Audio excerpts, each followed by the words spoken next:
Assalamualaikum warahmatullahi wabarakatuh. Selamat berjumpa kembali ya para pejuang cuan dan pejuang sangkuters.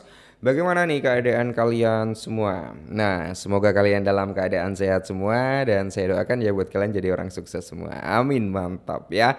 Oke kawan-kawan ya, kalau kita lihat bersama-sama dari indeksnya altcoin, tapi sebelum lanjut tetap ya bro ya, alangkah eloknya gitu kan kalau kalian sajikan dulu lah secangkir kopinya ya. Sangkir kopi dulu brother, diseruput tipis-tipis ya kan, mantap. Apalagi ditemanin dengan sebat surya. Waduh, tambah hidup ini terasa nikmat sekali Nona ya. Oke. Kita lihat bersama-sama bro. Untuk VN Grid Index masih stay di area 65. Indeksnya altcoin ada persentase kenaikan nih dari 31 ke 32. Lumayan ya. Semoga saja nanti bisa lebih tinggi lagi. Oke. Kita udah masuk ke orange yang mulai memudar. Semoga saja indeksnya ini segera masuk ke skala abu-abu ya. Untuk market cap tetap di area 3,46 triliun dolar. Terus kalau kita lihat dari crypto ETF ya seperti ini datanya belum ada yang perubahan terlalu signifikan lah ya. Untuk Bitcoin dominance ini udah mulai ada koreksi bro. Bitcoin dominance dari 63,5, 63,8 dan seterusnya gitu bro ya. Kali ini berada di area 62,9. Nah, mulai menurun nih Bitcoin dominance-nya ya kan, ada penurunan sedikit lah dan ternyata larinya kemana? Ke Ethereum bro. Bisa kalian lihat sendiri ya, yang tadinya Ethereum kan dia berada di 9, sekian persen gitu kan, kali ini berada di area 10%. Nah seperti yang saya bilang ya kan, nanti kalau bertanya tentang alt session bro ya otomatis seperti ini, Bitcoin dominance turun, price-nya Bitcoin itu up gitu bro ya, nanti kita akan melihat tuh ya Bitcoin kok Bitcoin lagi ya, Ethereum dominance ini akan naik. Ethereum dominance akan naik, setelah itu bro ya dia akan ada sedikit penurunan lalu perputaran value akan ke altcoin. Biasanya seperti itu kalau nggak ada perubahan siklus. Nah untuk kali ini bro ya, buat kalian semua nih ya, para holder SRP ya, para pemangku kepentingan SRP ya, yang hold entah itu 50 SRP, 30 SRP, 100 SRP ya. Kalau harga ini kejebol bro, wes jutawan gue ya, wes auto jutawan gitu bro ya. Oke kita langsung bahas. Nah, jadi di sini bro, prediksi yang cukup gila ya bagi XRP, di mana XRP itu bisa tembus gitu kan. Bisa tembus di angka 25 dolar jika ETF disetujui, lalu anjlok 90%. Ini prediksi mengejutkan analis. Oke. Makanya di sini bro ya, SRP itu kalau untuk jangka panjangnya oke. Ya kalau saya oke bro, mengingat dari apa yang menjadi tujuan daripada pihak Ripple ini cukup oke bagi SRP ya. Tapi ketika nanti SRP ada kenaikan dadakan, saran dari saya jual dulu. Saran dari saya jual dulu ya. Jualnya jangan 100%, tetaplah sisakan 10 atau 20%. Ya 80 atau 90% bisa kalian jual dulu. Ya pasti nanti akan ada penurunan juga gitu bro ya. Nah, waktu turun itu nanti kalian bisa naik. Nah, kan di sini dilansir dari Cointelegraph, Bro. Kalau kita lihat ya,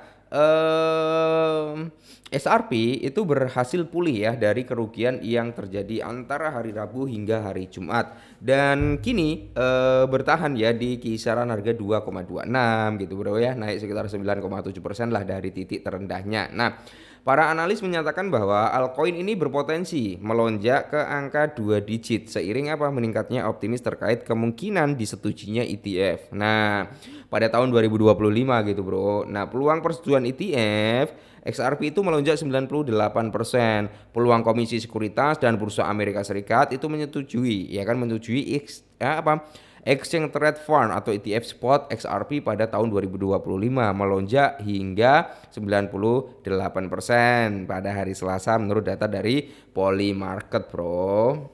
Nah, untuk saat ini kita langsung aja cek di Polymarket. Ya, kalau kita lihat apakah ETF Ripple ini akan disetujui pada tahun 2025, ini data dari Polymarket ya, Bro ya.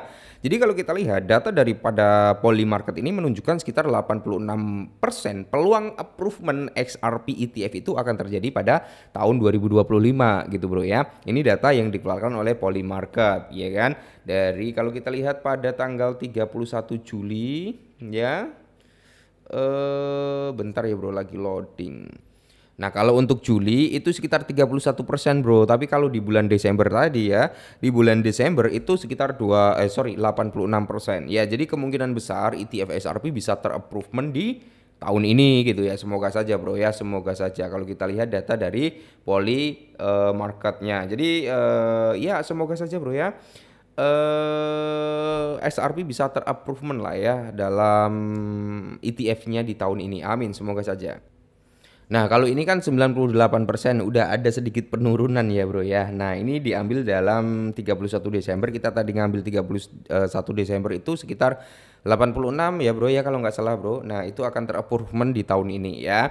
Jadi dia naik turun, wajar aja naik turun gitu ya untuk poly marketnya. Nah, beberapa pengajuan ETF spot XRP itu telah SRP oleh pemain besar seperti Bitwiz, Grayscale, Frankie Templeton ya, dan 21 Short telah meningkatkan tekanan terhadap SEC, menunjukkan adanya permintaan kuat untuk instrumen investor SRP yang terregulasi.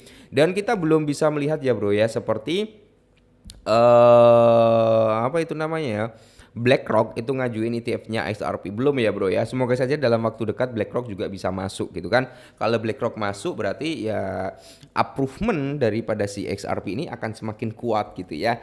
Jadi peluncuran ETF Future XRP oleh CME Group pada 19 Mei itu udah diluncurkan ya untuk ETF futurnya XRP bro oleh CME. Itu diluncurkan pada tanggal 19 Mei dengan volume perdagangan harian pertama sebesar 19 juta, menunjukkan apa kematangan pasar dan minat institusi menjawab kekhawatiran SEC terkait pasar derivatif yang diatur. Tiga perusahaan dari berbagai sektor juga mengumumkan rencana untuk menginvestasikan lebih dari 471 juta dalam bentuk cadangan XRP, termasuk apa pengajuan cadangan strategi sebesar 300 juta US dollar oleh Wibus ya, terus internasional kepada SEC semakin menegaskan adopsi korporat dan meningkatnya kepercayaan institusional. Nah, faktor-faktor ini ditambah kejelasan hukum Ripple setelah apa gugatan SEC dicabut pada bulan Maret telah memperkuat sentimen market juga ya. Jadi kalau kita lihat bro, ini analis prediksi harga daripada si XRP itu bisa tembus di atas 25 dolar ya kan, ngeri nggak tuh ya. Jadi harga XRP telah tertahan di bawah 3 dolar ya bro ya sejak 1 Februari. Namun apa-apa para analis masih memperkirakan nih bahwasanya aset kripto ini bisa bangkit lagi ya, mengalami pemulihan besar dengan target mencapai di area 25 dolar. Meskipun ancaman untuk terjadi koreksi setelah dia menyentuh tersebut itu 90%-an ya bro ya. Tapi setidaknya harganya bisa ke situ dan kita bisa menikmati profitnya gitu ya. Oke. Buat teman-teman semua ya, mungkin para holder SRP tetap saya nggak menyarankan kalian untuk nge-hold lama-lama kalau kalian udah profit, tapi kalau kalian belum profit ya di hold lama nggak masalah. Kalau berbicara tentang keamanan ya, sektor cryptocurrency itu nggak ada yang aman 100% bro, tetap akan ada ya, meskipun kayak Ethereum, Solana ya, meskipun itu udah menjadi dedengkotnya kripto juga gitu, tapi nggak menjamin 100% bisa aman gitu bro ya. Tetap ada persentase ya terjadi peruntuhan kayak seperti Luna kayak gitu loh ya, maksudnya bro ya, bukannya rakpol atau apa tapi langsung tam ya kayak gitu ya. Jadi intinya nanti kalau kalian memang udah mulai profit silakan taking profit. Untuk jangka panjangnya masih oke sih ya, kalau saya masih optimis nih untuk SRP ya. Tetap saya sediakan sekitar 20% itu untuk jangka panjang bro, sisanya ya kita manfaatkan momentum gitu. Oke, mungkin ini dulu, semoga bermanfaat, tetap semangat dan salam